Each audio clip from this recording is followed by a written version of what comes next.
You're a mean one, Mr. Grinch. You really are a heel. You're as cuddly as a cactus. Today I want to do a reading passage from one of my favorite Christmas stories. And I hope this is maybe one of your favorites too. It's called How the Grinch Stole Christmas.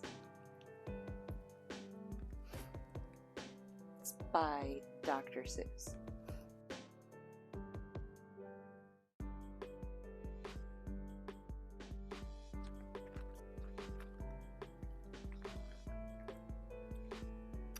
Cheers, y'all.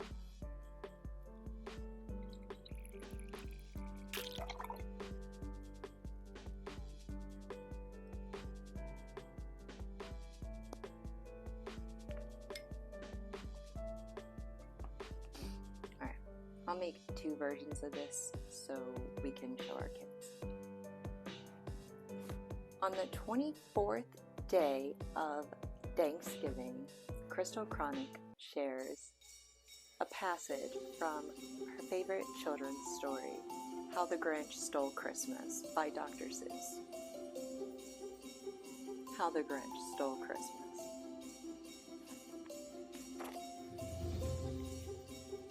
Every Who down in Whoville liked Christmas a lot. But the Grinch, who lived just north of Whoville, did not. The Grinch hated Christmas the whole Christmas season. Now, please don't ask why. No one quite knows the reason. It could be his head wasn't screwed on just right. It could be perhaps that his shoes were too tight. But I think that the most likely reason of all may have been that his heart was 2 sizes too small.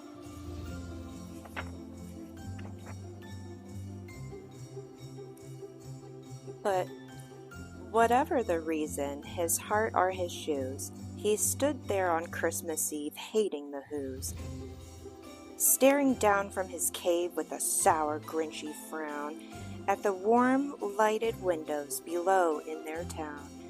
For he knew every Who down in Whoville beneath was busy now hanging a mistletoe wreath. And they're hanging their stockings, he snarled with a sneer. Tomorrow is Christmas, it's practically here. Then he growled with his Grinch fingers nervously drumming. I must find some way to stop Christmas from coming, for tomorrow he knew.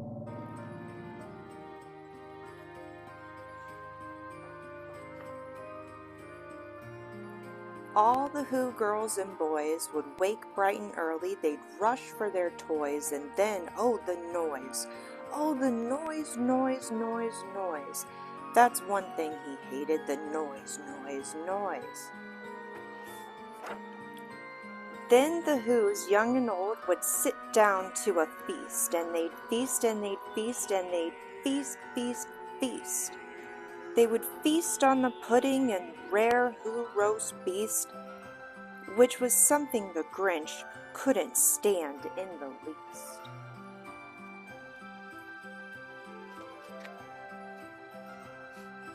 And then they'd do something he liked least of all. Every Who down in Whoville, the tall and the small, would stand close together with Christmas bells ringing. They'd stand hand in hand, and the Whos would start singing.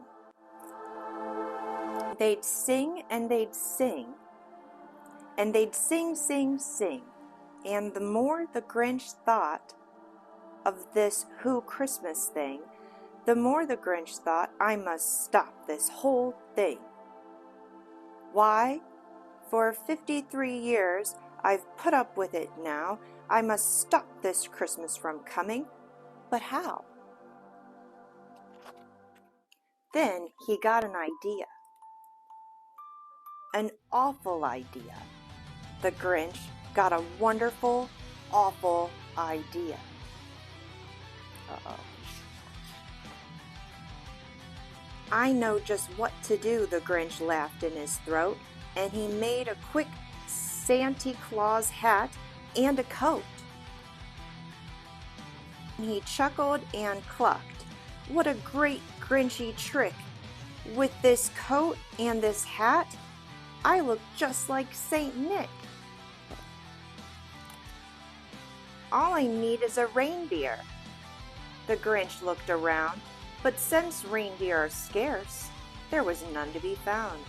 Did that stop the old Grinch? No, the Grinch simply said, if I can't find a reindeer, I'll make one instead. So he called his dog Max, then he took some red thread and he tied a big horn on the top of his head.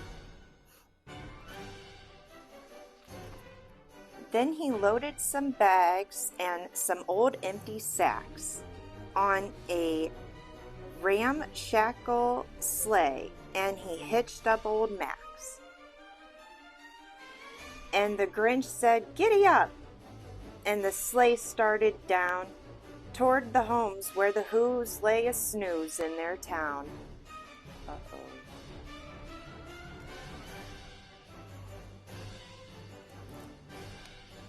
I wonder where he's going. What he's gonna do.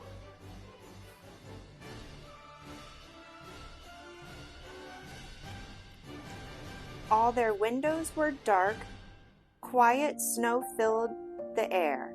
All the Who's were all dreaming sweet dreams without care. Then he came to the first little house on the square.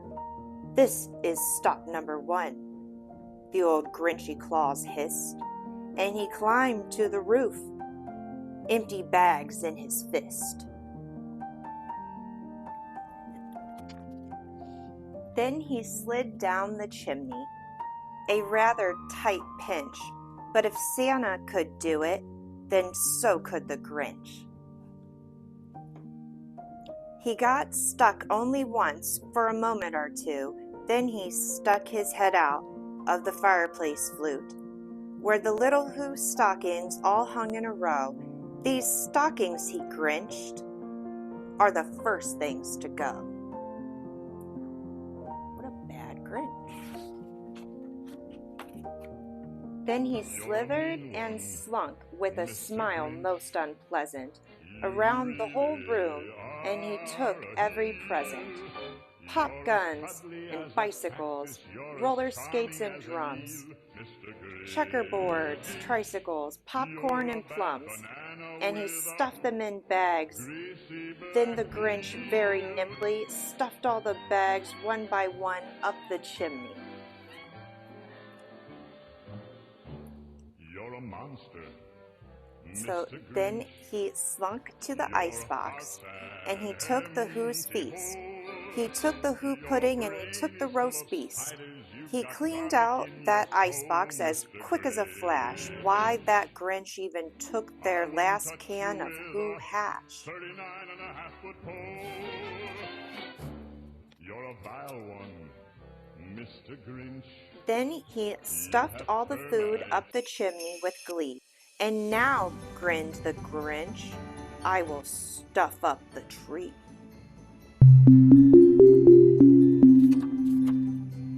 And the Grinch grabbed the tree and he started to shove when he heard a small sound like the coo of a dove. He turned around fast and he saw a small Who, little Cindy Lou Who was not more than 2.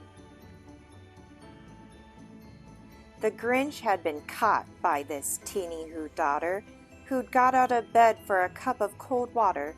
She stared at the Grinch and said, "Santa Claus, why? Why are you taking our Christmas tree? Why?" But you know that old Grinch was so smart and so slick, he thought up a lie, and he thought it up quick. "Why, my sweet little tot, the fake Santa Claus lied. There's a light on this tree that won't light on one side. So I'm taking it home to my workshop, my dear. I'll fix it up there, then I'll bring it back here."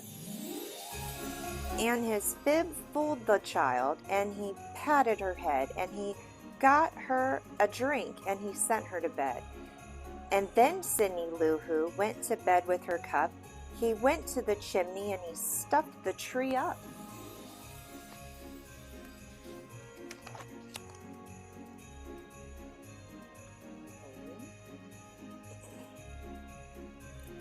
Then the last thing he took was the log for the fire.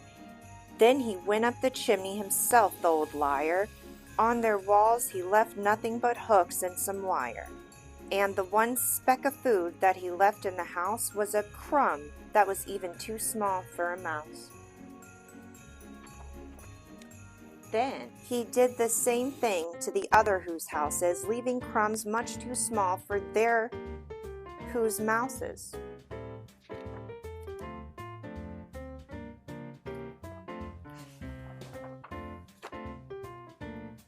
It was 1/4 dawn, all the Who's still abed, all the Who's still a snooze, when he packed up his sled.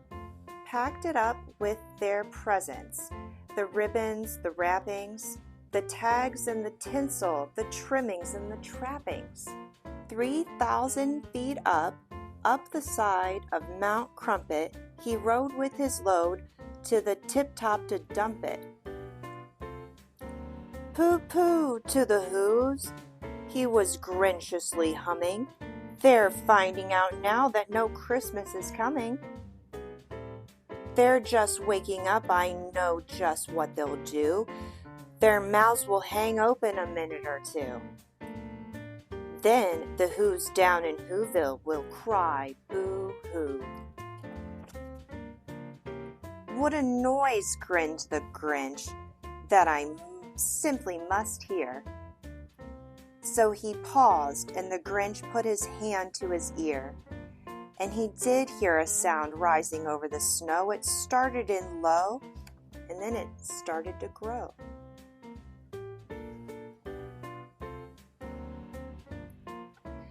But the sound wasn't sad. Why, this sound sounded merry.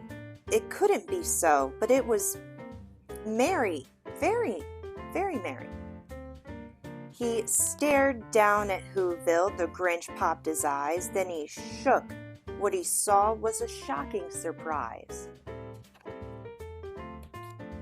Every Who down in Whoville, the tall and the small, who sang without any presents at all. He hadn't stopped Christmas from coming. It came. Somehow or another, it came just the same. And the Grinch, with his Grinch feet ice cold in the snow, stood puzzling and puzzling. How could it be so? It came without ribbons, it came without tags. It came without packages, boxes, or bags. And he puzzled 3 hours till his puzzler was sore. Then the Grinch thought of something he hadn't before. Maybe Christmas, he thought, doesn't come from the store. Maybe Christmas, perhaps, means something a little bit more.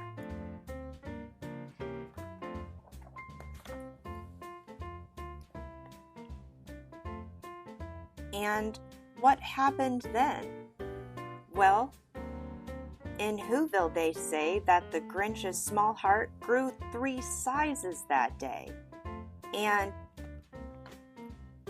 the minute his heart didn't feel quite so tight, he whistled with his load over through the bright morning light. And he brought back the toys and the food for the feast. And he himself,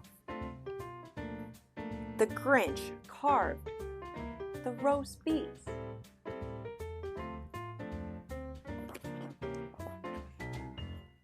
The end. And so this was the 40th anniversary edition, and its original copyright is 1957, and it was renewed in 1985. Alright, you guys, thank you for watching. Have a good night. Bye.